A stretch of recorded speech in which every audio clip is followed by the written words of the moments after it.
Non mais on est d'accord. Les gars qui ont fait le calendrier de la Formule 1 cette saison, c'est des assassins. Non parce que 3 grands prix de suite, c'est bien. Mais 2 semaines sans rien, on fait comment nous pour vivre? Bref, on se retrouve aujourd'hui pour parler du plus beau Grand Prix de la saison. J'ai nommé Singapour. C'est parti. Alors premièrement, bonjour. Et deuxièmement, Singapour le plus beau Grand Prix. T'as Spa, Monza, le Japon, même la France? Alors déjà, range ton chauvinisme parce que la France, on va se calmer. Et deuxièmement, oui, c'est le plus beau Grand Prix de la saison. Bah vas-y, dis-nous, explique-nous tout. C'est très simple, tu vas voir. Premièrement, le fait que ça se passe de nuit. C'est les premiers à l'avoir fait et c'est incroyable. Non mais les lumières qui reflètent sur les voitures brillantes, c'est magnifique. Ensuite, le tracé en lui-même, je le trouve fantastique. Il est technique, la moindre faute, elle t'envoie dans le mur. Les enchaînements de virages, ils sont tout bonnement splendides. Non, y a pas à dire, moi je trouve, du point de vue pilotage, il est incroyable. En mode t'es pilote toi. Oh bah écoute, le mode chrono sur F1 22, c'est déjà bien hein. Non, et puis voir les monoplaces filer tout à l'heure entre les murs, c'est un spectacle grandiose. C'est beaucoup de superlatifs quand même.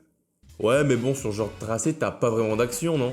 Alors c'est clair, on est sur l'un des tracés où la qualif est bien plus importante que la course. Interdit de se mettre dans le mur ou de prendre une pénale, sinon ton week-end il est terminé. À part si tu t'appelles Max Verstappen. Oui, bon lui il peut faire ce qu'il veut, ça compte pas. Bon, sinon il s'est passé quoi par le passé à Singapour? Parce que tu sais, avec le Covid, ça fait 2 ans qu'il n'y a pas eu de Grand Prix, moi j'ai pas tout suivi hein.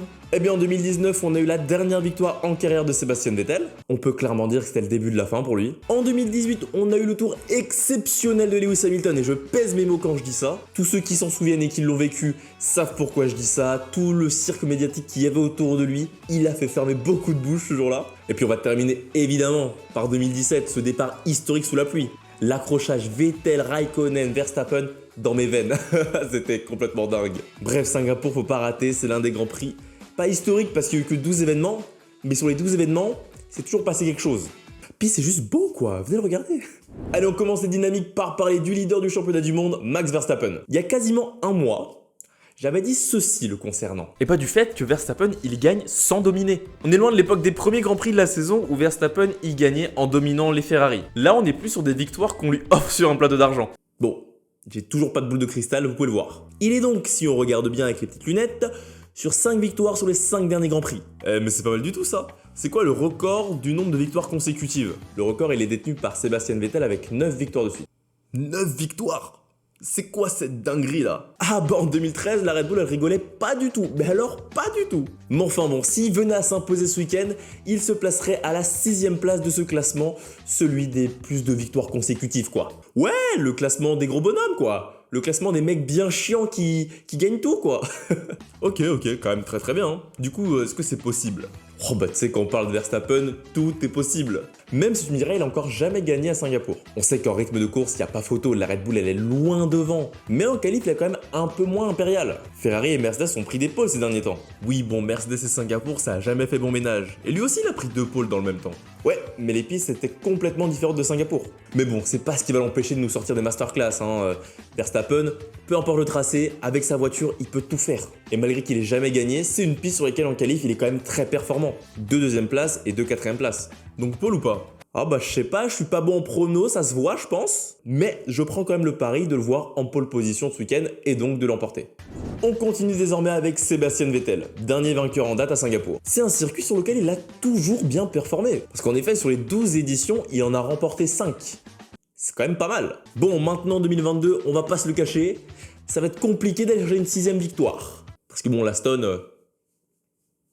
voilà quoi. Mais n'empêche qu'on peut espérer un meilleur résultat que ces derniers temps, surtout en qualif. Ah bah oui, parce que sur les 4 derniers Grands Prix, il me semble qu'il est pas sorti une seule fois de la Q1. Donc si la qualif est si importante, je vois pas comment il peut faire un bon résultat. Et bah justement, c'est le moment de casser cette mauvaise série. À chaque fois, ça s'est pas joué à grand chose. 69 centièmes à Monza, 2 millièmes à Spa et 1 dixième en Hongrie. Franchement, c'est dur. Et je me dis qu'avec un brin de réussite, il peut passer en Q2. Et qui sait, après peut-être aller chercher des gros points. Parce que s'il prend des points, c'est non seulement peut-être la 11ème place qu'il peut prendre au pilote, même si ça c'est anecdotique. Mais oui, au constructeur justement j'y viens, c'est super important pour Aston Martin de se rapprocher de Haas et AlphaTauri. Parce que bon, meilleure place, plus d'oseille. Allez, on va terminer par le septuple champion du monde, Lewis Hamilton. En vrai, depuis la reprise, on est d'accord que ça va un peu moins bien. Ah ouais? 5ème et 4ème sur les 2 derniers Grands Prix, ça va non? Bah, j'aurais tendance à dire oui parce que la Mercedes, bon voilà, c'est pas la Ferrari, c'est pas la Red Bull. Mais ils nous avaient fait une série de podiums avant la trêve qui était incroyable. Donc là, la voir s'arrêter, petit coup de mou, non? Et est-ce qu'on sait pourquoi? Oh, et bah la raison majeure, ça serait l'introduction de la nouvelle directive sur la flexibilité des planchers, qui, je le rappelle, a été demandée par Mercedes en majorité. Donc depuis le nouveau contrôle de la FIA, bah la monoplace elle marche beaucoup moins bien. Ouais, enfin bon, ça n'empêche pas Russell de faire 2 podiums. Ouais, c'est clair, faut le noter. Et puis après, Lewis il part 2 fois 4ème, et s'il se plante pas en Belgique avec Alonso, ça peut faire un bon résultat. Et si aux Pays-Bas il n'y a pas la safety car, il joue clairement le podium. Puis à Monza il est parti du fond de grille, mais il nous a quand même fait une superbe remontée. Ah, donc au final les résultats sont que trompe-l'œil. Bah bonne question, parce que du coup quand on analyse comme ça, bah la performance elle est là en vrai, Mercedes ils sont plus si loin que ça. Surtout quand t'as Russell qui continue ses top 5. Et puis comme avec Vettel, je pense qu'il y a qu'un brin de réussite de leur côté, même si bon Mercedes a eu quand même beaucoup de réussite cette saison, et bah ils peuvent continuer leur podium et pourquoi pas, je dis bien pourquoi pas une petite victoire. Allez, la question du week-end, Carlos Sainz. Et la question? Ah c'est tout Ah d'accord, pardon. Non, Carlos Sainz plus sérieusement, je me demandais est-ce qu'il serait encore capable de gagner cette saison? Non. Je peux développer au moins? Ah oui, vas-y. Il n'a qu'une seule victoire cette année, avec les circonstances qu'on connaît. Sur les 5 derniers Grands Prix, c'est qu'un seul podium. Et puis il n'arrive plus à faire la différence face à ses adversaires directs. Encore une fois, sur les 5 derniers Grands Prix, Verstappen c'est 126 points, Russell 75, Perez 59, Hamilton 59, et lui 54. Ouais, enfin Verstappen adversaire direct, t'es assez culotté toi. Oui, enfin bon, c'est pour avoir le total de tous ceux qui sont devant lui. Ouais, bref. Et Leclerc c'est combien de points? Leclerc c'est 49. Ah bah tu vois, le problème c'est pas Sainz, c'est la voiture. Alors en partie je suis d'accord, notamment avec les nombreuses pénalités qu'il a envoyées au fond de la grille par 2 fois. Et malgré ça, il a quand même fait de belles remontées. Mais dans un deuxième temps, les 3 Grands Prix où il n'était pas pénalisé, il est parti de la pole, de la deuxième et de la 3ème place. Résultat, qu'un seul podium. Alors dans l'hypothèse imaginaire du monde de la science-fiction, si Ferrari est encore en position de gagner, est-ce qu'il serait capable d'aller chercher la victoire? Moi j'en doute. J'en doute aussi.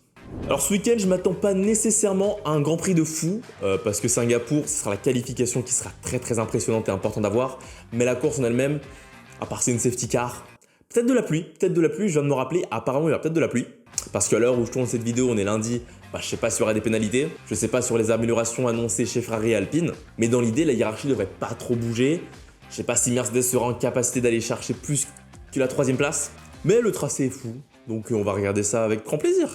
Allez, pour terminer la stat du week-end, le poleman a 66% de chance de remporter la course le dimanche. C'est le 2e Grand Prix où la pole est le plus important. Oui, derrière Monaco, on sait. Et bah non, c'est derrière Barcelone avec 71% de chance. Voilà, j'espère que ça vous aura plu. Moi je vous dis à très vite pour une prochaine vidéo. Bonne fin de semaine et bon Grand Prix. C'était Georges F1. Salut!